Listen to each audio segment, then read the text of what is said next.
Hello student, स्वागत है आपका मेरे YouTube channel GK special bye SP sir पर। आज फिर मैं यहाँ लेके हाजिर हूँ। करंट अफेयर्स का एक टॉपिक है ट्रॉपिकल साइक्लोन, उष्ण चक्रवात।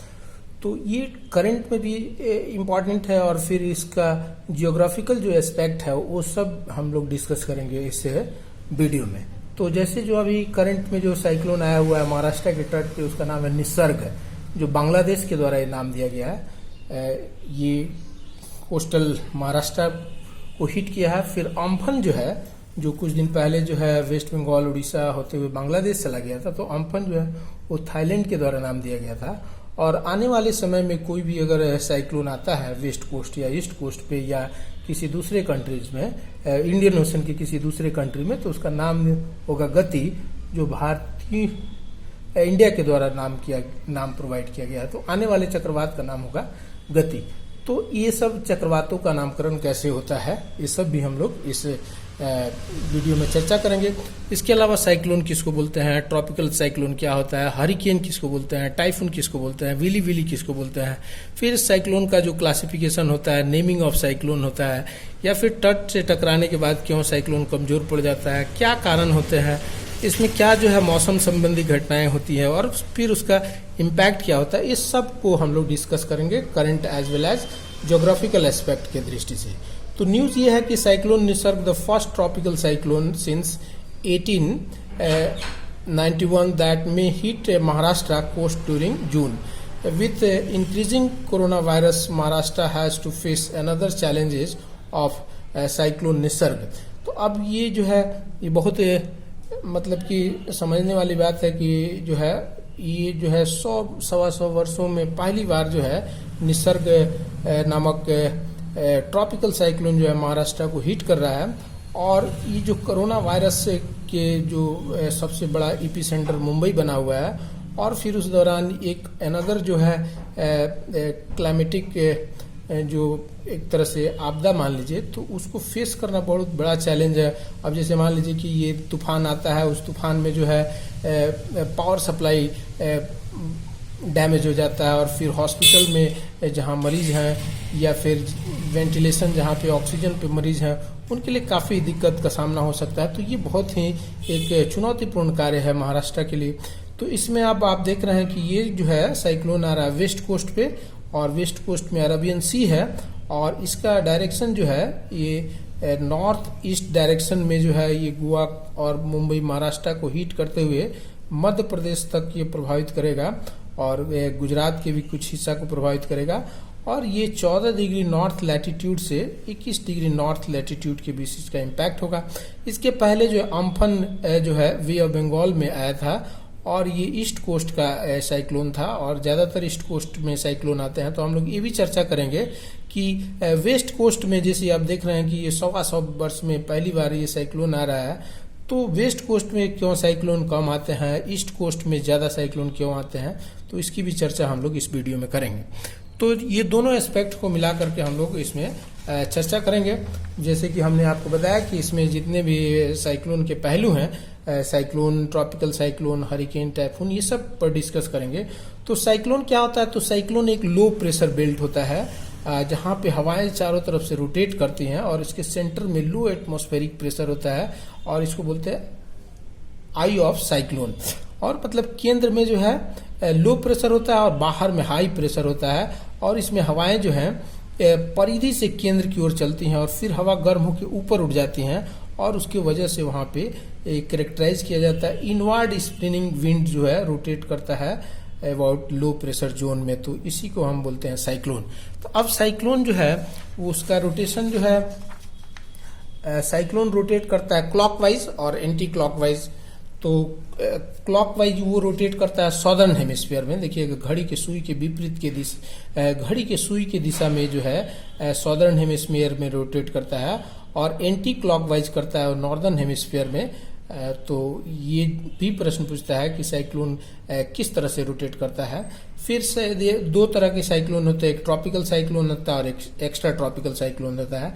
तो ट्रॉपिकल उष्ण चक्रवात जो है जहाँ पे सबसे अधिक गर्मी पड़ती है, जैसे 23.5 डिग्री जो नॉर्थ लैटिट्यूड है और 23.5 डिग्री जो साउथ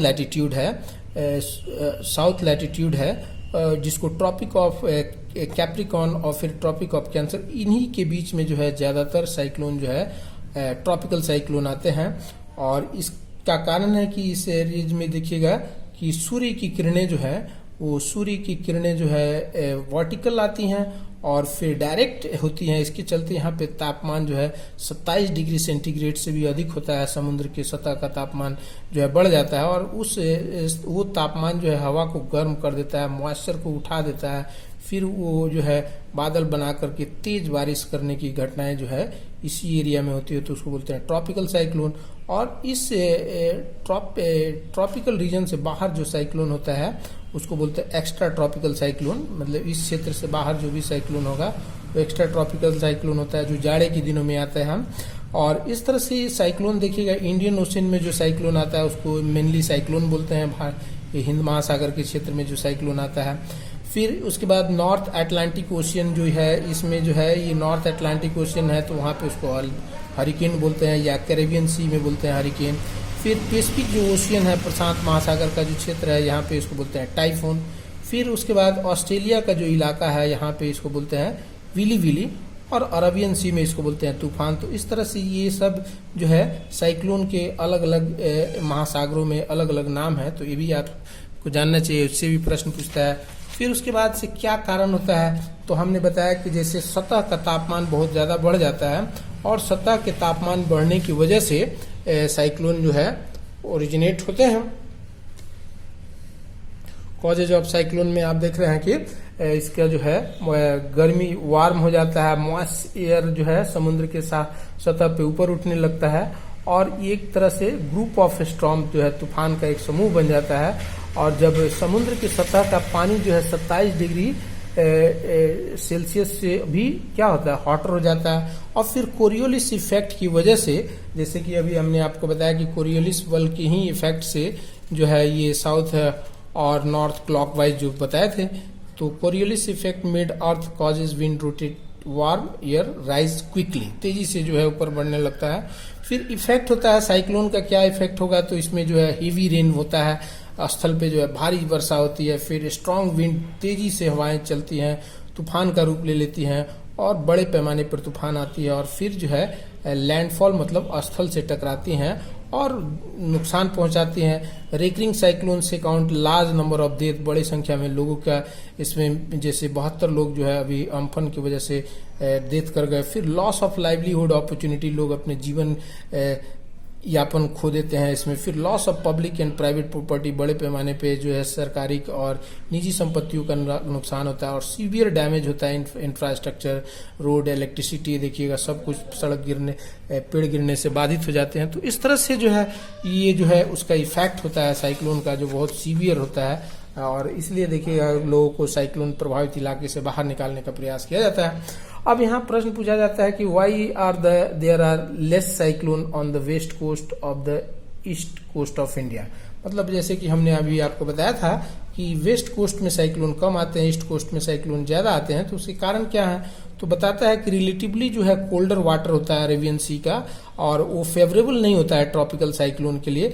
मतलब वहाँ का तापमान जो है 27 डिग्री सेंटीग्रेड से कम होता है, जो कि रिक्वायर्ड होता है साइक्लोन के जनरेट करने के लिए। अरेबियन सी का लोअर टेम्परेचर का कारण है सोमालियन ओशियन करंट, जो ठंडा ओशियन करंट होता है उससे तापमान कम हो जाता है। और स्ट्रॉन्ग जो साउथ वेस्ट मानसून विंड होता है उसकी वजह से तापमान जो है फेवरेबल नहीं होता है। फिर ईस्टर्न कोस्ट जो है वो साइक्लोन रिसीव करता है केवल अंडमान सी से ही नहीं, बल्कि पैसिफिक के ओशियन, प्रशांत महासागर से भी। वहाँ जो है मतलब कि अंडमान सी, फिर इधर प्रशांत है तो उससे भी जो है यहाँ पहुँचते रहता है। फिर उसी तरह से most of the cyclone in Arabian sea local होता है और दे आर वीक, बहुत कमजोर होता है और फिर डिमिनिश कर जाता है। फिर निसर्ग अगर महाराष्ट्र के तट पे पहुंच रहा है तो ये बहुत ही रेयर कंडीशन है, जैसे कि देख रहे हैं कि इतने वर्षों में पहली बार। फिर इस तरह से साइक्लोन का क्लासिफिकेशन किया जाता है। तो अकॉर्डिंग टू IMD, जो इंडियन मेट्रोलॉजिकल डिपार्टमेंट है, उसके अनुसार जो है साइक्लोन का क्लासिफिकेशन किया गया है on the basis of wind के स्पीड के हिसाब से। तो सबसे जो कम स्पीड का होता है उसको बोलते हैं लो डिप्रेशन एरिया बोलते हैं, जिसमें लेस देन 70 नॉट जो है उसका स्पीड होता है, मतलब 31 किलोमीटर से भी कम गति से हवाएं प्रति घंटा चलती हैं। जैसे नॉट आप जानते हैं कि नॉट जो है यूनिट का स्पीड होता है जो इक्वल होता है 1 नॉटिकल माइल के बराबर, एग्जैक्टली जो है वो 1.852 किलोमीटर प्रति घंटा होता है। फिर लो डिप्रेशन के बाद डिप्रेशन बनता है तो उसका स्पीड और बढ़ जाता है, फिर डीप डिप्रेशन का स्पीड और भी ज़्यादा होता है। फिर जो अब यहाँ पे जो मेन डिवाइडिंग लाइन है वो साइक्लोनिक स्ट्रॉम, ये सब डिप्रेशन जो है कम दबाव का क्षेत्र बनता है और बहुत जल्दी जो है वो तूफान का रूप नहीं ले पाता है, लेकिन ये तूफान का रूप ले लेता है और इसका स्पीड अगर 62 किलोमीटर पर आवर से अधिक है विंड का स्पीड तो साइक्लोनिक स्ट्रॉम बन जाता है। फिर सीवियर साइक्लोनिक स्ट्रॉम होता है जो 88 से 117 किलोमीटर प्रति घंटा से हवाएं तेज चलती है। तो निसर्ग का लगभग यही मतलब की स्पीड है और इसको येलो अलर्ट में रखा जाता है। और फिर वेरी सीवियर साइक्लोनिक स्ट्रॉम होता है जो ऑरेंज अलर्ट होता है। और फिर सुपर साइक्लोनिक स्ट्रॉम जो है वो महाप्रलयकारी होता है, उसमें स्पीड जो है 222 किलोमीटर प्रति घंटा से भी अधिक हो जाता है। तो इस तरह से साइक्लोन का क्लासिफिकेशन जो है on the basis of wind के स्पीड के हिसाब से किया जाता है। फिर साइक्लोन का जो नाम दिया जाता है, naming of the cyclone in the Indian ocean जो है जो इंटरनेशनल मेट्रोलॉजिकल जो ऑर्गेनाइजेशन है उसके अनुसार इंडियन ओशन रीजन में नेमिंग साइक्लोन बिगिन 2000 में से शुरू हुआ था और फॉर्मूला जो है सेट किया गया था इसका 2004 में। इसमें 8 कंट्री थे इस रीजन के, इंडियन ओशन रीजन के 8 कंट्री हैं, जैसे इंडिया है, बांग्लादेश है, मालदीव है, म्यांमार है, ओमान है, पाकिस्तान है, श्रीलंका और थाईलैंड। ये सभी जो है 8 कंट्री मिल करके 8 नाम प्रत्येक कंट्री के द्वारा सुझाया गया। इस तरह से टोटल 64 नेम जो है दिए गए थे 2004 में और 2004 से इन नामों का इस्तेमाल किया जाता है इस एरिया में आने वाले साइक्लोन के लिए। तो 2004 से 2020 के बीच में 64 नामों का इस्तेमाल किया, उसमें लास्ट नाम जो है अम्फन था। और फिर नया न्यू लिस्ट प्रोवाइड किया गया है 13 कंट्री के द्वारा, इसमें 5 नए देश और शामिल हो गए अप्रैल 2020 में। तो न्यू मेंबर्स हैं जैसे ईरान है, कतर है, सऊदी अरबिया है, यूएई है, यमन है। और अकॉर्डिंग टू न्यू लिस्ट जो फर्स्ट नाम है वो निसर्ग है जो बांग्लादेश के द्वारा प्रोवाइड किया गया है। और फिर गति प्रोवाइड किया जाएगा इंडिया के द्वारा और फिर निवार जो है ईरान के द्वारा। तो आने वाले समय में ये सब और भी साइक्लोन आएंगे तो उसमें आपको ये सब मिलेगा। और फिर उसके बाद से जो है देखिएगा कि जैसे लैंडफॉल जब जैसे स्थल से टकराता है साइक्लोन, उसके बाद उसका जो है मॉइस्चर का सप्लाई कट ऑफ हो जाता है और साइक्लोन का पावर जो है धीरे धीरे खत्म हो जाता है और फिर स्थल पे आके साइक्लोन जो है समाप्त हो जाता है। तो इस तरह से साइक्लोन के बारे में हम लोगों ने डिटेल डिस्कशन किया। तो इस तरह से करंट अफेयर्स के टॉपिक पे मैं वीडियो बनाते रहता हूँ और ये अगर आपको अच्छा लगे तो इसको चैनल को सब्सक्राइब कर लीजिए और फिर मेरे आने वाले वीडियो का इंतजार कीजिए। तो इस वीडियो में इतना ही। चलिए, वीडियो देखने के लिए बहुत बहुत धन्यवाद। नमस्कार।